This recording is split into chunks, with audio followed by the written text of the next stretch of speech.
Je présente mes excuses, Samuel Eto'o a mordu la poussière. Une nouvelle ère s'ouvre pour le football camerounais, mais elle a été précédée par des jours tumultueux. Les tensions entre la Fédération camerounaise de football, FECAFOOT, et le ministère des Sports ont finalement pris fin après de longues et ardues négociations.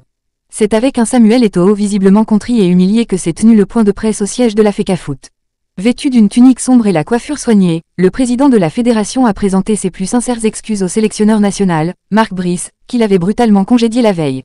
Monsieur le sélectionneur, je vous présente mes plus sincères excuses pour tout ce que j'ai eu à vous dire lors de notre première rencontre, j'étais sous le coup de l'émotion, je vous prie de tout faire pour que nous gagnions les matchs, et je serai toujours à vos côtés, a-t-il déclaré, la voix tremblante et le regard fuyant. Cette humiliation publique marque un tournant décisif pour Samuel Eto'o, ancienne gloire du football camerounais, qui a dû finalement s'incliner face à l'autorité du ministère des Sports.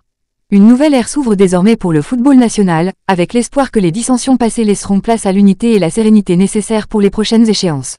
Reste maintenant à définir la composition définitive du staff technique des Lions indomptables, dans un contexte apaisé mais ô combien décisif pour l'avenir du football camerounais. Pour réconcilier définitivement la FECAFOOT et le ministère des Sports, plusieurs étapes cruciales devront être franchies. 1. Établir une charte de collaboration claire et transparente. Les deux parties devront s'entendre sur les rôles et responsabilités de chacun, ainsi que sur des processus de prise de décision conjoints, afin d'éviter de futures tensions.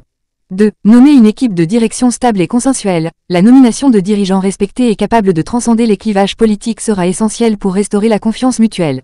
3. Mettre en place des mécanismes de résolution des conflits. Des instances de médiation indépendantes devront être créées pour arbitrer tout différend futur de manière équitable et apaisée.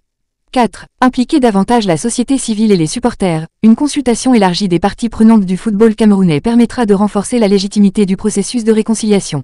5. Définir une vision et un plan stratégique commun. L'élaboration concertée d'une feuille de route ambitieuse pour le développement du football national sera un puissant ciment pour l'unité. 6. Communiquer de manière transparente et régulière. Une communication ouverte et constructive envers le public sera cruciale pour restaurer la confiance après cette crise. Au-delà des déclarations d'intention, la réussite de ce processus de réconciliation dépendra de la volonté réelle des deux parties de dépasser leurs différends au profit de l'intérêt supérieur du football camerounais. Un défi de taille, mais ô combien essentiel pour préparer sereinement les prochaines échéances. Les principaux obstacles à surmonter pour atteindre une réconciliation durable entre la FECAFOOT et le ministère des Sports au Cameroun sont les suivants. 1. Les luttes de pouvoir et d'influence. Les différents acteurs au sein de ces deux institutions ont souvent des intérêts personnels et politiques qui peuvent entrer en conflit. Surmonter ces ambitions individuelles sera crucial. 2. La méfiance historique. Les tensions et conflits passés ont créé un climat de défiance mutuelle profondément enraciné. Regagner la confiance l'un envers l'autre sera un défi de longue haleine. 3. Les ingérences politiques. L'ingérence du pouvoir politique dans la gestion du football national a souvent été un facteur aggravant des crises. Préserver l'autonomie et l'indépendance des instances sportives sera essentiel. 4. Le manque de transparence et de redevabilité. L'opacité des processus de décision et le manque de responsabilité des dirigeants ont alimenté les soupçons. Instaurer une gouvernance plus exemplaire sera incontournable. 5. Les divisions au sein des différentes parties prenantes. Les dissensions entre clubs, supporters, joueurs, entraîneurs, etc. compliquent les efforts de réconciliation.